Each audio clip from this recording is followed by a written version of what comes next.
안녕하세요, 구독자 여러분. 얼마 전 구독자 1000명이 이제 돼가지고, 안정적으로 1000명을 이제 돌파한 것 같습니다. 정말, 구독 눌러주신, 좋아요 눌러주신 구독자 여러분, 정말 감사드립니다. 깊이 감사드리고, 앞으로 더욱 정진, 노력하는, 유튜브 채널, 스포츠 채널이 되도록 노력하겠습니다. 예비 구독자분들도, 관심 있게 지켜봐 주시고, 더욱 노력하는 유튜브 채널 한창환 TV가 되겠습니다. 그리고 특히 우리나라 여자 배구, 여자 프로 배구를 사랑해 주시는 타일랜드 서브스크라이버, 타일랜드 구독자분들에게도 정말 감사드리고 인도네시아 구독자분들에게도 감사를 드립니다. 우리나라 프로축구가 올해 얼마 전에 시상식을 열었는데요. 정말 수원 삼성이 95년도에 창단이 됐는데 명문구단이죠. 명문구단으로 이제 이름을 날린 그런 구단인데 올해 다이렉트 강등이 돼갖고 K리그 1 12위를 차지해서 다이렉트 강등, K리그 2부 리그, K리그 2로 이제 내려갔습니다. 제가 봤을 때는 이번 올해 프로축구, 우리나라 프로축구 다른 스포츠를 통틀어 가지고도 가장 큰 사건 중에 하나가 아닌가 이렇게 생각이 됩니다. 수원 삼성 하면은 95년도에 창단이 돼갖고, 당시에 이제, 대우로얄즈, 부산 대우로얄즈하고, 쌍벽을 이루던 명문 구단이었습니다. 그런데, 대우가 이제 해체되고 몰락을 하고, 그 다음에는 수원 삼성이 이제, 성남 1화죠. 독주체제, 그 다음에 전북이 가세를 해서, 명문 구단 반열에 이제 올라서 경쟁을 쭉 했었는데, 어느 틈엔가 지금 어느 순간에 수원 삼성이 몰락을 하고, 급기야는 이렇게 2부 리그로 강등을 당하는 수모를 이제 겪게 됐습니다. 뭐 수원 FC가 수원 연고를 하고 있지만은 수원시청인가요? 거기서부터 이제 출발을 해서 프로로 전환, 2부 리그에서 이렇게 올라와서 전환을 해갖고, 하고 있지만은, 그보다 나중에 창단이 됐었고, 최근에 수원 삼성은 수원 시민들하고 오랜 기간 꿈나무 육성부터 해서 오랜 기간 꿈나무 시스템부터 해서 연고지를 정말 잘 다져왔던 그런 구단이었는데 엄청난 실망감에 젖어 있을 거라고 생각이 됩니다. 2부 리그도, 그러나 2부 리그도 이제 축구를 하는 곳이고, 그래서 팬들이나 구단도 잘 추슬려 가지고 재정비를 해서 2부 리그에서도 다시 반등을 빠른 시간 내에 할 수 있는 그런 촉진제가 빨리 나왔으면 하는 바람입니다.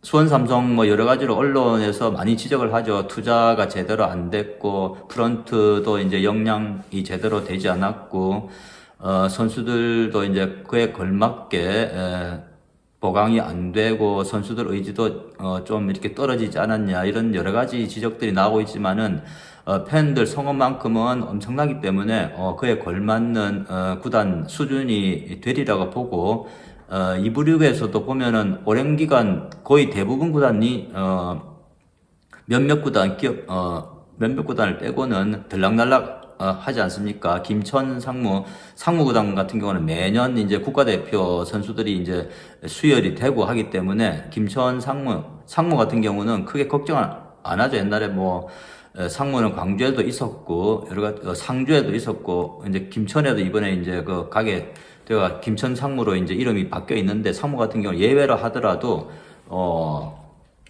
서울 이랜드라든가, 그다음 부천, 안양, 안산, 그다음에 충남 아산, 여러 그 구단들은 아직 1부 리그에 가지도 못했고, 여러 가지로 많은 노력을 하고 있죠. 그래서 2부 리그 가서도 크게 실력이 이제 뒤처지지 않는 1부 리그와 종이 한 장도 안 되는 그런 실력 차이로 제가 생각이 됩니다. 전남도 와신 상담을 하고 있는 상황이고, 전남도 뭐 벌써 6년 뭐 이렇게 시간이 흘렀죠. 한번 내려가면 잘 못 올라오는 그런 곳인 것 같아요. 그래서 수원 삼성도 제주 그 당시에 유나이티드처럼 1년 만에 반등 될 수도 있는 상황이고, 성남 FC도 마찬가지죠. 성남 FC도 왔다 갔다 하고 있는데, 부산도 마찬가지고, 여러 가지로 이제 K리그 1과는 조금 다르지만은 K리그 1보다도 어쩌면 더 치열한 곳일지도 모르겠습니다. 수원 삼성 잘 정비를 하셔갖고 내년 시즌 2부리그에서 좋은 성과를 거두시기 바랍니다. 그리고 올 시즌 보니까 광주 FC는 구단 역사상 가장 좋은 성적을 거뒀죠. 이번에 보니까 3위를 차지해서 아시아 챔피언스 리그 엘리트 코스 플레이오프에 진출을 했는데, 광주도 경사가 났다 이렇게 생각이 됩니다. 광주 FC의 내년 시즌 그리고 아시아 챔피언스 리그도 큰 기대가 되고 있습니다. 울산현대 이관왕은 울산현대 2연패, 리그 2연패는 예견이 돼 있었고, 선수 자원이 워낙 좋지 않습니까? 울산현대. 특히 이제 MVP를 김영권 선수가 수비수로는 역대 5번째 엄청나게 귀한 상을 받게 됐습니다. 김영권 선수 골 넣는 수비수죠. 월드컵에서도 큰 활약을 했었는데요. 김영권 선수가 MVP를 받아서 큰 박수를 받았고, 김천 상무 2부 리그에서 다이렉트 승격을 했다. 정말 올 시즌 프로축구 이제 저물려고 하고 있는데, 주말에 어느 팀이 승격하고 어느 팀이 잔류가 될지, 어느 팀이 승격을 할지, 아니면 어느 팀이 강등이 될지 모르는 그런 상황입니다. 주말 프로축구도 끝까지 지켜봐야 될 것 같습니다. 요즘 손흥민 선수도 손흥민 선수지만은 토트넘의 주장 손흥민 선수도 정말 훌륭한 활약을 펼쳐주고 있지만은 울버햄튼의 황희찬 선수도 정말 그 나름대로의 높은 기량을 선보이면서 잉글랜드 EPL에 큰 별로 떠오르고 있습니다. 얼마 전 6일이었죠. 12월 6일 번니와의 경기에서 전반 42분에 결승골을 터뜨려갖고 1대0 승리를 이끌었는데요. 지금 보니까 황희찬 선수가 물오른 기량을 한껏 과시하고 있어가지고 내년 1월 12일 날 개막하는 카타르 아시안컵에서 정말 그 대단한 실력을 발휘할 것으로 예상이 되고 있습니다. 우리나라 전력에도 큰 보탬이 될 것으로 보이는데요.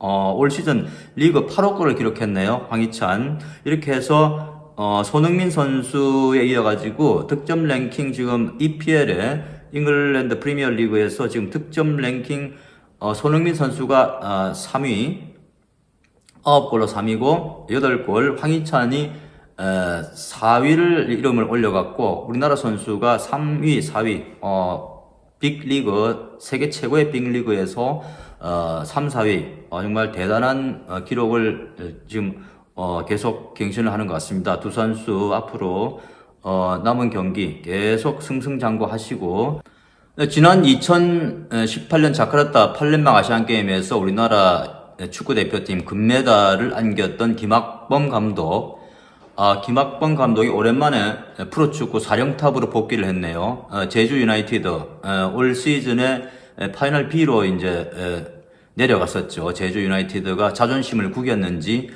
김학범 감독을 영입을 했다고 발표를 했습니다. 김학범 감독 한동안 K리그에서 떠나 있었는데요. 호랑이 감독으로 유명을 하죠. 올해 63살인데요. 제주 구단은 최근에 이제 17대 사령탑으로 김학범 감독을 선임했다고 발표를 했고요. 여러 가지로 리빌딩을 이끌 적임자라고 이제 선임 이유를 설명을 했네요. 김학범 감독 기자회견을 통해서 남들은 오랜만에 현장에 복귀한다고 하는데 계속 현장을 돌아다니면서 경기를 봤다. 지금이라도 상대팀 분석을 하라면 다 할 수 있다면서 여유를 부렸습니다. 보니까 2017년이었죠. 2017년 광주 FC를 끝으로 해서 K리그를 떠나 있었던 김학범 감독인데요. 그 사이에 우리나라 23세 이하 대표팀 사령탑을 맡아서 앞서도 말씀드렸듯이 2018년 자카르타 팔렘방 아시안게임에서 금메달을 목에 걸었고, 2020년 AFC 23 U23 챔피언십에서 우리나라가 올림픽 9회 연속 본선 진출을 하는데 선봉장 역할을 했었죠. 사령탑으로서. 비록 2020년 도쿄올림픽에서는 2021년이었죠. 2021년에 열린 2020 도쿄올림픽에서는 8강에서 이제 고배를 마셨지만은 꾸준히 K리그 현장을 누벼왔다고 합니다. 김학범 감독 6년 만에 다시 K리그로 이제 돌아오게 됐는데 제주 SK가 운영을 하고 있죠. SK그룹 제주 유나이티드를 내년 시즌 얼마나 많이 순위를 끌어올릴 수 있을지 또 단번에 우승권에도 이제 김학범 감독은 부족한 부분을 조금만 채우면은 우승까지도 가능하다. 당당하게 처음부터 우승을 목표로 뛰겠다는 그런 각오도 가지고 있는 것 같습니다. 올해 우리나라 프로야구에서 투수 부문 상을 휩쓸면서 MVP에 뽑혔던 NC의 패디 선수가 대박을 치게 됐네요. 보니까 외신들 패디가 시카고 화이트삭스와 2년 총액 1,500만 달러 약 197억 원에 이제 계약을 했다는 소식입니다. 이로써 올해 KBO 리그 진출 이후 다시 1년 만에 메이저리그로 이제 복귀를 하게 됐네요. 1년 만에 이제 작별을 하게 됐습니다. 패디. 메이저리그 공식 홈페이지에서도 이 같은 소식을 전했고, 패디는 올해 NC에 입단을 해서 KBO 리그 30경기 20승 6패, 평균 자책점 2.0을 기록했고요. 209개 삼진을 잡아서 KBO 리그 역대 5번째이자 외국인 선수로는 최초로 한 시즌 20승 208삼진을 달성을 했었죠. 그리고 다승, 평균 자책, 탈삼진 3개 부문 1위를 휩쓸어가지고 역대 4번째로 투수 3관왕에 오른 바 있습니다. 패디 선수 메이저리그에서도 승승장구하길 바랍니다. 그런가 하면은 미국과 영국에서 골프 공 반발력에 대한 제한을 가할 것이라는 소식도 들어와 있네요. 보니까 2028년부터 골프공 반발력에 대한 이제 규제가 되겠다. 왜 그러냐? 골프공이 너무 이제 반발력이 세니까 골프가 너무 비거리가 늘고 이러니까 단순해졌다는 게 이제 이들 나라의 주장이고 이들 골프 협회의 주장인데 그러니까 골프가 너무 비거리가 늘고 이러면은 별로 칠 게 없잖아요. 그러니까 이제 섬세하고 이런 굉장히 예민한 운동인데 이런 골프의 순수성을 이제 해칠 염려가 있다 해서 골프공 반발력을 규제를 하겠다. 이렇게 되면은 남자, 여자, 뭐 다 영향이 있겠죠. 프로 같은 경우는, 2028년부터, 그리고 아마추어도 2030년부터 이렇게 적용이 된다. 이렇게 되어 있는데요. 이렇게 되면은, PGA 투어, 남자 투어 선수들은 11에서 15야드, 미국 여자 프로 골프 LPGA 선수들은 약 7야드, 일반, 골퍼들 같은 경우는 5야드가량 비거리가 이제 줄어들 것으로 예상이 됩니다. 이러면은, 일반인 같으면은 4.5m? 이 정도 이제 줄어들어 가지고, 연습을 더 하든지 아니면은 뭐 정확하게 치든지, 여러 가지 골프에 대한 이런, 다시 한번 생각하게 되는 그런 계기가 되지 않을까 이렇게 생각이 됩니다. 우리나라 여자 배구, 프로 배구가 지금 3라운드에 진입을 해서 한창 지금 진행이 되고 있는데요. 이 와중에, 보니까 현대건설, 태국 출신의 미파이 선수가 부친상을 당해갖고, 지난 1일 고향인, 태국 치앙라이로 출국한 뒤에, 5일 저녁에 복귀를 해서, 6일 하루 훈련하고, 7일 바로 경기를 소화를 했네요, 보니까. 그래서 부친상을 이제, 슬픔을 딛고 맹활약을 했다 하는, 화제 섞인 이런 소식들이, 언론에서 주목을 받고 있네요. 위파이 선수, 강성현 감독이 현대건설, 1, 2세트는 쉬고 3세트부터 이제 투입을 했는데, 2세트를 뺏겼죠. 2세트를 이제, 현대건설이 도로공사한테 뺏기고, 3세트부터 이제 투입을 해서, 맹활약을 했는데 보니까 10득점에다가, 굉장히 리시브도 거의 50%로 높았고 블로킹도 2회 성공시키는 등의 수비에서도 이제 빛이 났다는 소식입니다. 보니까 위파이가 이제 경기 후 인터뷰를 했는데 복귀 후에 이제 조금 힘들었지만은 감독님께서 쉴 시간을 주셔서 오늘도 괜찮았다면서 처음에는 소식을 듣고 많이 놀라서 슬펐다. 부친 부고를 접하고 태국에 가서 가족과 시간을 보내고 이야기를 많이 나눴다고 합니다. 돌아온 뒤에도 응원을 많이 받아서 해야 할 일 있으면 해야 한다면서 개인사와는 별개로 자신의 몫을 해내야 한다고 강조를 했네요. 위파이 지금 첫 시즌인데요. V리그 아시아 쿼터로 이제 입단을 했죠.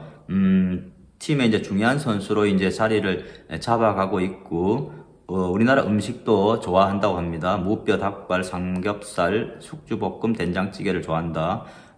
구단 식당이 너무 맛있다면서 한국에 잘 적응하고 있다고 말을 했습니다. 일정 조정도 잘해줘서 크게 어려움은 없다. 더불어서 여러 가지로 V리그에 입성한 뒤에 자신의 이제 실력도 점점 나아지고 있다 이런 얘기를 한 것 같네요. 순위상 위파이가 이제 현대건설이 지금 2위를 달리고 있는데 1위 흥국생명을 맹추격을 하고 있습니다. 그래서 위파이 태국 출신의 위파이 선수도 아마 큰 역할이 기대되고 있습니다. 한 주간에 지금까지 한 주간의 주요 화제성 있는 스포츠 화제를 짚어봤습니다. 다음 기회에 또 뵙겠습니다. 구독자 여러분 한겨울 건강 조심하시고 감기 들지 않도록 조심하시기 바랍니다. 다음 시간 뵙겠습니다. 안녕히 계십시오.